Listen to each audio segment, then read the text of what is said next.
بسم اللہ الرحمن الرحیم۔ رمضان ٹرانسمیشن میں ایک بار پھر تمام خوش سماعتوں کو خوش آمدید، ویلکم۔ جو بھی ہمارے اس چینل سے جڑے ہوئے ہیں سبھی کی محبتوں کا شکریہ۔ اپنے معزز مہمان گرامی کو ایک بار پھر خوش آمدید کہتا ہوں۔ تو میرے ساتھ یہاں تشریف فرما ہے فاضل نوجوان خطیب نقطہ دار، نوجوانوں کے دلوں کی دھڑکن۔ اللہ رب العزت نے اتنی کم عمر میں بہت ہی عزتوں سے نوازا ہے۔ انہی کی موجودگی میں بات کرنا میرے لیے یہ بڑے فخر کی بات ہے، تو میری اوقات نہیں۔ اللہ رب العزت قرآن مجید فرقان حمید میں ارشاد فرماتا ہے وَتُعِزُّ مَن تَشَاءُ وَتُذِلُّ مَن تَشَاءُ، وہ جسے چاہے عزت دے، جسے چاہے ذلت دے۔ تو اسی آیت کی ترجمانی کرتے ہوئے علامہ اقبال صاحب لکھتے ہیں کہ ہزاروں سال نرگس اپنی بے نوری پہ روتی رہی، بڑی مشکل سے ہوتا ہے چمن میں دیدہ ور پیدا۔ تو اللہ رب العزت نے بہت عزتوں سے نوازا ہے۔ اللہ رب العزت نے جو ہے وہ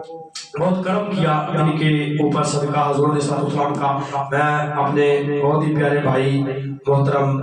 عامر لطیف بھائی ان کی طرف سے علامہ عثمان صاحب کو ایک بار پھر خوش آمدید کہتا ہوں۔ تو ہمارے چینل کا نام عامر لطیف 1 2 5، اس پہ تمام سلامی ویڈیوز جو ہے وہ آپ کو ملیں گی دیکھنے کی۔ تو ہماری ویڈیو کو شیئر اور لائک ضرور کیجیے گا، کیونکہ اچھی بات جو ہوتی ہے وہ دوسروں تک پہنچا دینا یہ بھی صدقہ جاریہ ہے۔ تو معزز مہمان گرامی کو ایک بار پھر خوش آمدید کہتے ہوئے میں میرا تمہید، کیونکہ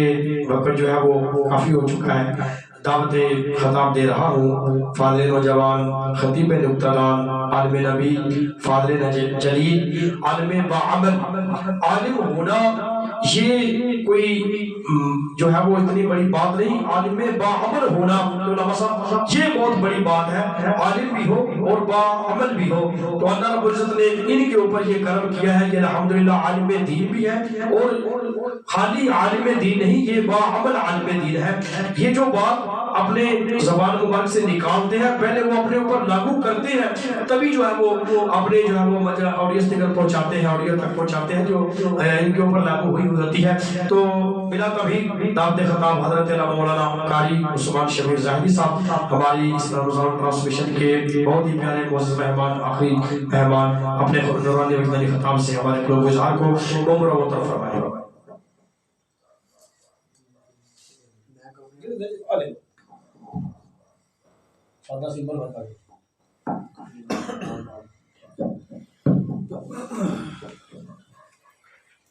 الحمدللہ رب العالمین والعاقبۃ للمتقین والصلاۃ والسلام علی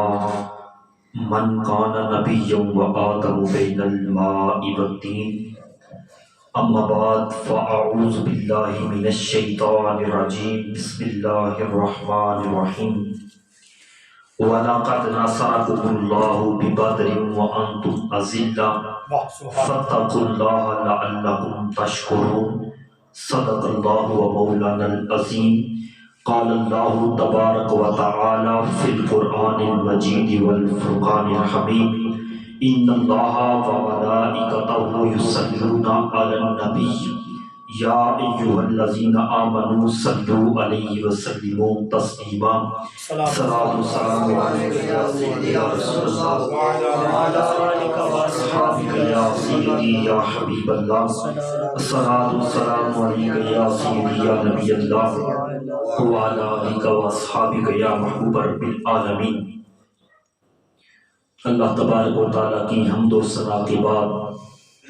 حضور نبی مکرم شفیع رسول محتشم، اللہ کے پیارے امت کے سہارے، رب کے محبوب دانائے غیوب، مالک رقاب فخر عرب و عجم، والی کون و مکان، سیاح لا مکان، سید انس و جان، سرنشین مہوشاں، ماہ خوباں، شہنشاہ حسینہ، تاتمہ دورہ سرخین زہران جمالان، جلوہ صبح ازل، نور ذات لم یزل، شہنشاہ حسینہ، سلطان الانبیاء، امام الانبیاء، احمد مجتبیٰ جناب محمد مصطفیٰ صلی اللہ علیہ وآلہ وسلم کی بارگاہ نازمی، بارگاہ مقدسہ میں ہدیہ درود و سلام پیش کرنے کے بعد نہایت ہی ادب کے لائق میرے قبلہ علامہ قاری مناظم صاحب اور بھائی عامر لطیف صاحب، ان کا شکر گزار ہوں کہ جنہوں نے یہ موقع دیا رمضان المبارک کی اس خوبصورت لمحات میں۔ ویسے تو رمضان المبارک کا دن بھی برکتوں والا ہے، رات بھی برکتوں والی ہے، ہر ایک لمحہ جو گزر رہا ہے وہ برکتوں اور رحمتوں والا ہے۔ حضرات محترم، میں ان کا شکر گزار ہوں، اللہ پاک ان کو ان کی اس کاوش کو اپنی بارگاہ میں قبول فرمائے، اور اسی طرح ان کو جو بھی اسی طرح کا کوئی پروگرام ہو، جو بھی موقع مناسبت ہو، اللہ تعالیٰ ان کو یہ عزتیں عطا فرماتا رہے اور بار بار یہ اسی طرح نیکی کے کام میں بڑھ چڑھ کر حصہ لیتے رہیں۔ حضرات محترم، یہ بہت بڑی خوش قسمتی ہے اللہ رب العزت کی۔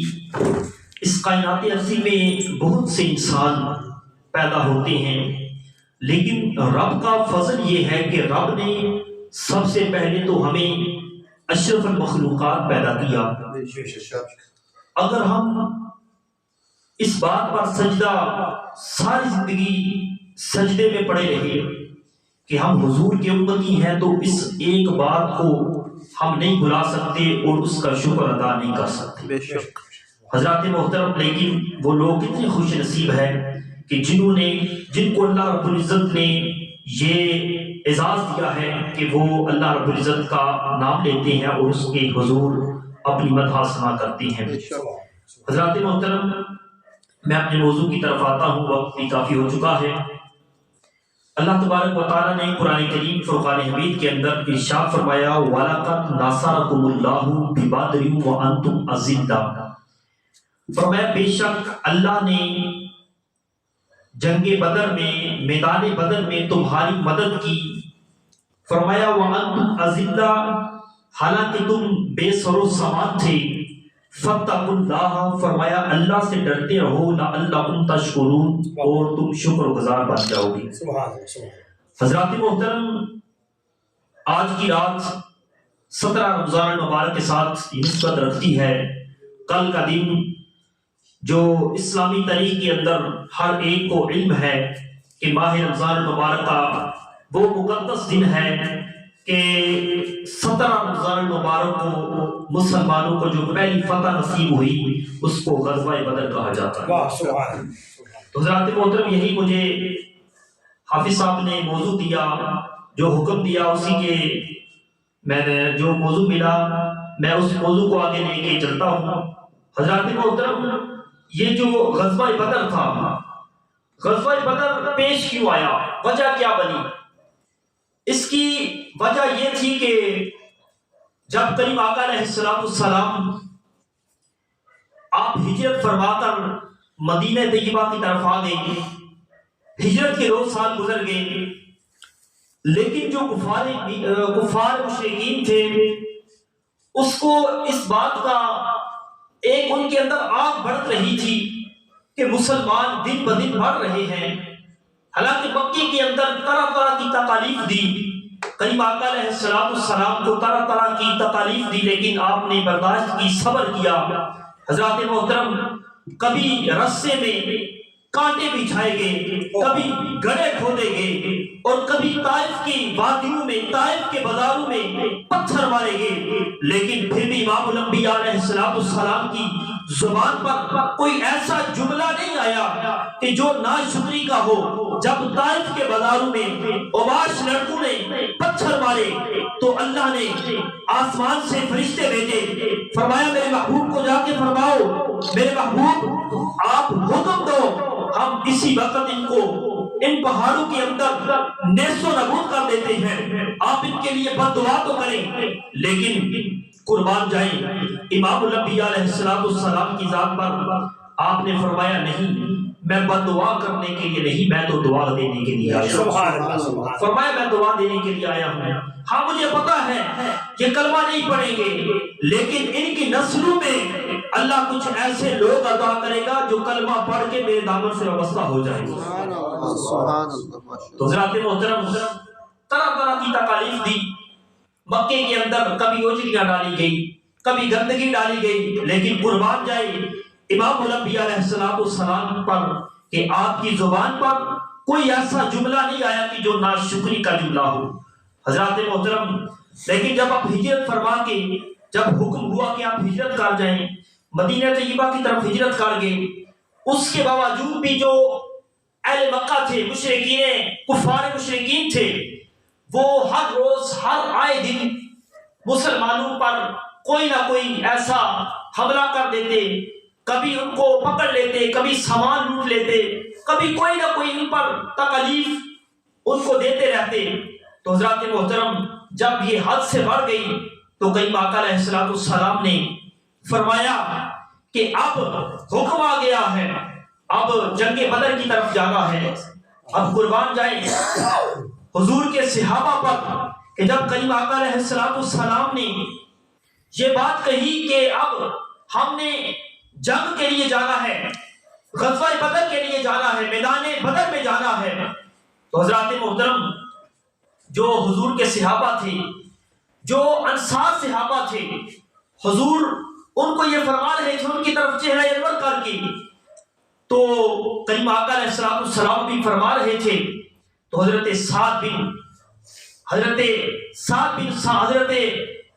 سعد رضی اللہ تعالی عنہ، آپ نے عرض کی یا رسول اللہ صلی اللہ علیہ وآلہ وسلم، آپ ہمیں کہہ رہے ہیں، ہمیں اس بات کی طرف اشارہ کر رہے ہیں کہ ہم جنگ کے لیے جائیں، حالانکہ طے تو یہ ہوا تھا کہ اگر کفار مشرکین مدینے کے اوپر حملہ کریں تو پھر جنگ کی جائے گی، لیکن آپ نے حکم دیا ہے کہ میدان بدر کے اندر جانا ہے۔ تو حضرات محترم انہوں نے کہا یا رسول اللہ فدا کا بھی ہم بھی، یا رسول اللہ ہمارے والدین آپ کے قدموں پہ قربان جائیں، یا رسول اللہ آپ اشارہ کریں، ہم اسی وقت آپ کے ساتھ جائیں گے۔ اور بھی جتنے مدینے کے اندر بڑے بڑے سردار تھے، حضرت مقداد رضی اللہ تعالی عنہ، آپ بھی بہت بڑے قبیلے کے سردار تھے، آپ نے عرض کی یا رسول اللہ صلی اللہ علیہ وآلہ وسلم، آپ ہمیں حضرت موسیٰ علیہ السلام کی قوم کی طرح نہ سمجھیں، انہوں نے کہا تھا کہ جائیں آپ لڑیں اور آپ کا خدا لڑے، لیکن معاذ اللہ ہم یہ نہیں کہیں گے، آپ کہیں گے ہم اسی وقت آپ کے ساتھ میدان بدر میں چلے جائیں گے۔ کہا دشت تو دشت دریا بھی نہ چھوڑے ہم نے، دشت تو دشت دریا بھی نہ چھوڑے ہم نے، بحر ظلمات میں دوڑا دیے گھوڑے ہم نے۔ حضرات محترم، یہ حضور کے وہ صحابہ ہیں کہ جنہوں نے اپنی جانیں قربان کر دی، اپنی اولاد قربان کر دی، گھر کا مال سارا راہ خدا میں پیش کر دیا۔ حضرات محترم قربان جائیں، اب دیکھیے جب مدینے سے نکلے 313 تھی، عجیب جنگ ہے یہ اسلام کی، سب سے پہلی جنگ ہے، ادھر 313 ہے اور ادھر تقریباً 1000 کا لشکر جنرال ہے۔ اب دیکھیے یہ جو 313 ہے حضور کے غلام ہیں، ان کے پاس نہ تو اتنی تلواریں ہیں نہ اتنے گھوڑے ہیں، تاریخ میں یہی لکھا گیا ہے کہ آپ کے پاس صرف 2 گھوڑے تھے اور 6 تلواریں تھیں اور 8 زرے تھی۔ حضرات محترم یہ چند تھوڑا سا ساز و سامان تھا، لیکن دوسری طرف جو مشرکین مکہ تھے ان کے پاس تقریباً 100 گھوڑا تھا، 700 اونٹ تھے اور 100 جنگجو تھا ان کا، جو زرہ پہنے ہوئے بل پروف جن کے اندر تلوار بھی رکھ سکتی تھی، وہ جنگجو سوار تھے۔ لیکن دیکھیے رب نے مدد کی مسلمانوں کی، مسلمانوں کا ایک جذبہ تھا لیکن آج وہ جذبہ نہیں رہا، مسلمانوں کا وہ جو جذبہ حریت تھا آج وہ جذبہ نہیں رہا۔ اب دیکھیے 313 ہیں، مدینے سے نکل رہے ہیں، ادھر وہ ہزاروں کا لشکر وہ میدان بدر میں آ گیا۔ حضرات محترم ادھر ابھی شام کے وقت کریم آقا علیہ السلام پہنچے میدان بدر کے اندر، اور ادھر وہ پہلے ہی آ گئے تھے جو کفار مشرکین تھے، مکہ کے جو بڑے بڑے لوگ تھے، بڑے بڑے سردار تھے، وہ معاذ اللہ کہنے لگے آج تو ہم ان کو ختم کر دیں گے، آج تو جو رب کے نام لیوا ہیں جتنے بھی مسلمان ہیں ان کو ہم ختم کرنے والے ہیں، اور اس کائنات میں کوئی رب کا نام لیوا نہیں رہے گا۔ حضرات محترم ان کی نیت یہ تھی مسلمانوں کا جذبہ، مسلمانوں کا ایمانی جذبہ کتنا تھا؟ ہے تو 313، لیکن ہر ایک اپنے سر پہ کفن باندھ کے نکلا تھا، ہر ایک اپنے سر پہ کفن باندھ کے نکلا تھا حضرات محترم۔ اور ہر ایک کی یہ خواہش تھی کہ میں جو کفار مشرکین ہیں، جتنے بڑے بڑے سردار آئے ہیں، ان سب کو قتل کروں گا، واسطے جہنم کروں گا۔ چھوٹے جو بچے تھے ان کا بھی یہی حوصلہ تھا، ان کا بھی یہی ایمان تھا۔ حضرات محترم جب مدینے سے نکلے نا تو کریم آقا علیہ السلام نے فرمایا جو بچے ہیں وہ اپنے گھروں میں رہیں گے، وہ نہیں جائیں گے۔ حضرت سعد بن ابی وقاص رضی اللہ تعالی عنہ، آپ کے چھوٹے بھائی تھے حضرت عمیر بن ابی وقاص رضی اللہ تعالی عنہ، جب آپ نے دیکھا کہ مجھے چھوڑ کے جانے لگے ہیں، آپ کی آنکھوں میں آنسو آ گئے، عرض کرنے لگے یا رسول اللہ صلی اللہ علیہ وآلہ وسلم، آپ مجھے چھوٹا سمجھ رہے ہیں، میں بھی جاؤں گا، میں بھی کفار کی جا کے لشکر میں ان کو جا کے میں لڑوں گا تلوار سے اور ان کو واسطے جہنم کروں گا۔ حضرات محترم جب کریم آقا علیہ السلام نے بچوں کا، نو عمر جو بچے تھے ان کا حوصلہ دیکھا، ایمانی قوت دیکھی، تو کریم آقا علیہ السلام نے فرمایا ان کو بھی ساتھ لے کر جایا جائے۔ حضرات محترم اب دیکھیے میدان بدر میں پہنچے تو جو کفار مشرکین تھے، بڑے بڑے مکے کے سردار تھے، وہ پہلے آ گئے تھے، انہوں نے خیمے لگا لیے تھے اور 700 اونٹ لے کر آ گئے تھے، اور ہر روز نہ وہ طرح طرح کے کھانے پکاتے تھے، طرح طرح کی محفلیں، گانے، جو بھی عورتیں تھی وہ ان کے ساتھ تھی، گانے وہاں پر وہ گاتی تھی، اور اس کے ساتھ وہ محفلیں، ہر روز کوئی نہ کوئی وہ محفلیں کرتے تھی۔ لیکن ادھر حضور کے جو غلام ہیں وہ رات کو سجدے میں پڑے ہیں، وہ سارے کے سارے سجدوں میں پڑے ہیں اور دعائیں کر رہے ہیں، اور ان کے پاس نہ کوئی کھانے کے لیے ہے، صرف کھجوریں ہیں، وہی کھجوریں چوس کے روزہ کھولتے ہیں اور وہی کھجوریں کھا کے روزہ رکھتے ہیں۔ اور رب نے طاقت یہ دی ہے کہ ہر ایک کے اندر یہ ایمانی قوت تھی کہ وہ کہتے تھے کہ ہمارے سامنے ایک بار کوئی کافر آئے تو سی، ہم اس کی گردن کو اس کے جسم سے جدا کر دیں گے۔ یہ ایمانی قوت تھی۔ حضرات محترم اب دیکھیے جب میدان بدر کے اندر پہنچے تو کریم آقا علیہ السلام نے صحابہ سے فرمایا کہ اب دیکھیے کہ میدان بدر کے اندر کس جگہ پہ ہم نے خیمے لگانے ہیں، جہاں پر جگہ ہے وہاں پر لگائے جائیں۔ حضرات محترم ایک ریتلی جگہ تھی، وہاں پر حضور کے غلاموں نے خیمے لگائے، وہاں پر ریتلی جگہ تھی لیکن نہ پانی تھا نہ چشمہ تھا۔ تو حضور کے جو صحابہ تھے ان میں سے ایک نے عرض کی یا رسول اللہ صلی اللہ علیہ وآلہ وسلم، کیا اس جگہ پہ ٹھہرنا کوئی وحی اتری ہے یا آپ کا حکم ہے؟ تو کریم آقا علیہ السلام نے فرمایا وحی تو نازل نہیں ہوئی۔ تو وہ صحابی عرض کرنے لگے یا رسول اللہ اگر آپ اجازت دیں تو ہم ایک چشمے کے قریب چلے جاتے ہیں، جہاں پر ایک چشمہ پانی کا چشمہ ہے۔ جب جانے لگے اور رب نے اپنی مدد اسی وقت نازل فرما دی، رب نے بارش آسمان سے اسی وقت اتار دی۔ حضرات محترم وہ اس بارش کی وجہ سے انہوں نے پانی جمع کر لیا، حضور کے غلاموں نے وہ پانی حوض بنا لیے، وہاں پر انہوں نے وضو بھی کیا،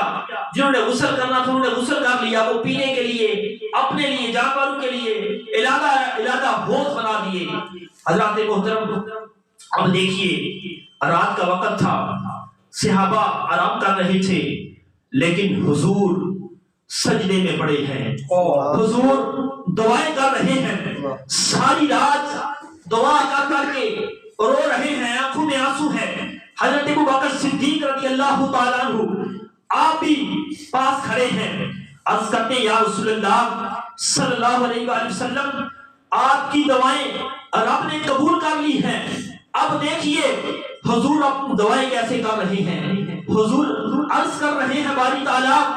میں نے طائف کے بازاروں میں پتھر کھائے، میرے رسے میں کانٹے بچھائے گئے، میرے اوپر اوجریاں ڈالی گئی، طرح طرح کی تکالیف دی، لیکن باری تعالیٰ میں نے کبھی بھی تجھ سے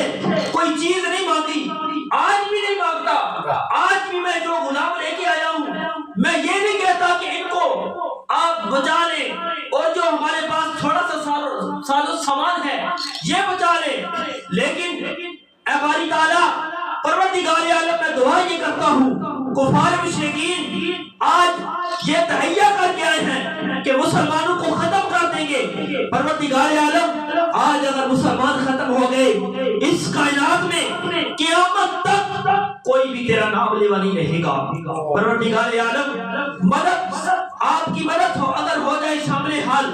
آپ نصرت عطا کریں، اپنی مدد عطا کریں تو پھر ہم جیت سکتے ہیں، پھر ہم کفار پر غلبہ پا سکتے ہیں، مشرکین پر غلبہ پا سکتے ہیں۔ حضرات محترم پھر جب صبح کا وقت ہوا، مختصر کر رہا ہوں، ویسے تو جنگ بدر کا واقعہ اگر بیان کیا جائے تو رات ختم ہو جاتی ہے لیکن بیان ختم نہیں ہوتا حضرات محترم۔ لیکن جب صبح کا وقت ہوا، اب دیکھیے کریم آقا علیہ الصلوۃ والسلام کے پاس ایک چھڑی تھی، آپ نے اس چھڑی سے نا نشان لگائے میدان بدر کے اندر، اور صحابہ کہتے ہیں، روایت کرنے والے راوی کہتے ہیں، سیرت نگار لکھتے ہیں کہ جہاں پر حضور نے نشانیاں لگائی تھی، جہاں پر نشان لگائے تھے کہ یہاں پر ابو جہل مرے گا، یہاں پر عتبہ مرے گا، یہاں پر شیبہ مرے گا، یہاں پر ابی بن کعب مرے گا، یہاں پر امیہ بن خلف مرے گا، یہاں پر حارث بن عامر مرے گا، جو کفار مشرکین تھے، جتنے بڑے بڑے سردار تھے، جہاں حضور نے نشان لگائے تھے، جب صبح دیکھا گیا تو وہیں پر ان کی لاشیں پڑی تھی۔ سبحان اللہ۔ اسی لیے شاعر نے کہا جنگ بدر کا نقشہ حضور جانتے ہیں، جو ہو چکا ہے جو ہوگا حضور جانتے ہیں، جنگ بدر کا نقشہ حضور جانتے ہیں۔ حضرات محترم پھر جب جنگ ہوئی اس کے بعد حضرات محترم اللہ رب العزت نے مسلمانوں کو فتح عطا کی۔ حضرات محترم مسلمانوں کو جب فتح حاصل ہو گیا، اب دیکھیے یہاں پر نا ایک ننھے سے دو صحابی تھے، حضرت عبد الرحمن بن عوف کہتے ہیں کہ وہ میرے پاس کھڑے تھے اور مجھ سے پوچھ رہے تھے کہ ابو جہل کدھر ہے۔ میں نے پوچھا تم کیوں پوچھ رہے ہو؟ تو وہ کہنے لگے وہ دونوں بھائی تھے، وہ کہنے لگے ہم اس لیے پوچھ رہے ہیں کہ وہ حضور کا گستاخ ہے، حضور کی بے ادبیاں کرتا ہے، نافرمانی کرتا ہے، ہم اس کو واسطے جہنم کریں گے۔ حضرات محترم حضرت عبد الرحمن بن عوف کہتے ہیں میں نے سوچا یہ تو بچے ہیں، یہ کیسے ان کو قتل کریں گے، یہ کیسے واسطے جہنم کریں گے ابو جہل کو، یہ تو بڑا طاقتور ہے، یہ تو بڑا سردار ہے۔ حضرات محترم عبد الرحمن بن عوف کہتے ہیں کہ میں نے ان کو بتایا وہ جو گھوڑے کے اوپر سوار ہے، وہ جو جا رہا ہے وہ ابو جہل ہے۔ حضرات محترم جو ہی ان دونوں بچوں نے دیکھا تو وہ گولی کی طرح دوڑتے ہوئے تلوار لے کے پیچھے گئے۔ حضرات محترم جو ہی ایک نے تلوار لگائی پھر دوسرے نے تلوار لگائی، ابو جہل اپنے گھوڑے سے نیچے گرا۔ حضرات محترم حضرت سعد کہتے ہیں کہ میں پاس سے گزرا، اس وقت بھی اس کی عقل ختم نہیں ہوئی، اس وقت کہہ رہا تھا میری جو گردن ہے وہ ذرا نیچے سے کر کے کاٹنا، کیونکہ میں مکے کا سردار ہوں، مجھے اس بات کا خوف نہیں کہ میں مر گیا ہوں، لیکن اس بات کا خوف ہے مرنے کے بعد بھی کہ میری جو گردن ہے وہ نیچے نہ رہے۔ حضرات محترم تو دیکھیے پھر اس کو بھی واسطے جہنم کیا گیا۔ ان چھوٹے بچوں نے حضور نے دیکھا، جب حضور کے پاس آئے دونوں وہ بھائی تھے، ایک کہہ رہا تھا کہ یا رسول اللہ میں نے اس کو قتل کیا، دوسرا کہہ رہا تھا میں نے قتل کیا۔ کریم آقا علیہ الصلوۃ والسلام نے دونوں کی تلواروں کو دیکھا، دونوں کی تلواروں پہ خون لگا ہوا تھا۔ کریم آقا علیہ الصلوۃ والسلام نے فرمایا سنو اے میرے ننھے بچوں، سنو میرے ننھے صحابیوں، سنو تم دونوں نے قتل کیا، فرمایا تم دونوں نے اس کو واسطے جہنم کیا۔ حضرات محترم یہ مسلمانوں کے اندر ایک جذبہ تھا، وہ 313 تھے لیکن ایمانی جذبہ ان کا، ایمانی جو طاقت تھی وہ ہزاروں کے برابر بلکہ اس سے بھی زیادہ تھی۔ ادھر 1000 کا جو لشکر جرار تھا، حضرات محترم ان کے پاس تلواریں بھی تھی، نیزے بھی تھے، گھوڑے بھی تھے، اونٹ بھی تھے، ان کے باوجود حضرات محترم وہ ان پر غلبہ پا گئے مسلمان اور وہ نیست و نابود ہو گئے۔ حضرات محترم لیکن افسوس آج 1 ارب 40 لاکھ سے بھی زائد مسلمان ہیں، بلکہ اس سے بھی زائد ہیں، لیکن ایک اندازے کے مطابق بتایا ہے، لیکن اس کے باوجود حضرات محترم اپنی بے بسی پہ حضرات محترم ڈر لگتا ہے، اور اپنی بے بسی پہ بندے کو رونا آتا ہے کہ 56-57 اسلامی ممالک ہونے کے باوجود فلسطین کے اندر مسلمانوں کو کاٹا جا رہا ہے، غزہ کے اندر، حماس کے اندر چھوٹے چھوٹے بچے، جوان عورتیں اور بوڑھے جو بزرگ ہیں وہ تڑپ رہے ہیں، اور وہ یہ کہہ رہے ہیں کہ مسلمان کہاں گئے ہیں؟ جو مسلمان کہتے تھے اور وہ نعرہ تکبیر بلند کرتے تھے، آج وہ کہاں ہیں؟ جو ہمارے ساتھ کھڑے ہوتے تھے، جو یہ کہتے تھے کہ ہم مسلمانوں کے ساتھ ہیں، آج وہ کہاں گئے ہیں؟ لیکن حضرات محترم آج وہ ایمانی قوت ختم ہو گئی ہے تو کروڑوں ارب مسلمان، لیکن پھر بھی جو غیر مسلم ہیں ان کے آگے انہوں نے گھٹنے اپنے ٹیکے ہوئے ہیں۔ اسی لیے کلندر لاہوری نے کہا تھا، وہ معزز تھے زمانے میں مسلمان ہو کر ہم خار ہوئے تارک قرآن ہو کر، اور پھر کلندر لاہوری نے کہا کہ وائز قوم کی پختہ خیالی نہ رہی، وائز قوم کی پختہ خیالی نہ رہی، برق طبعی شعلہ وقالی نہ رہی، برق طبعی شعلہ وقالی نہ رہی، رہ گئی نظم اذان روح بلالی نہ رہی، فلسفہ رہ گیا تلقین غزالی نہ رہی۔ حضرات محترم آج بھی اگر ہم اپنے اندر وہ ایمانی قوت پیدا کریں، حضرات محترم جو سجدوں سے ملتی ہے وہ لاکھوں کروڑوں ہر ایک چیز ایٹمی طاقت بھی ہو مسلمان کے پاس اور یا غیر مسلم کے پاس، لیکن جو سجدے کے اندر طاقت ہے وہ کسی اور کے اندر نہیں طاقت۔ فرمایا جو سجدے کے اندر طاقت رکھی گئی ہے، بندہ مومن جب سجدہ کرتا ہے تو وہ رب کا قرب حاصل کر لیتا ہے۔ تو حضرات محترم آج ہمیں بھی اس چیز کی ضرورت ہے کہ ہمیں نمازیں پڑھنے جانا پڑے، ہم خلوص نیت سے خشوع اور خضوع کے ساتھ رب کے حضور سجدہ ریزی کریں۔ حضرات محترم حدیث مبارکہ رمضان الحوالے سے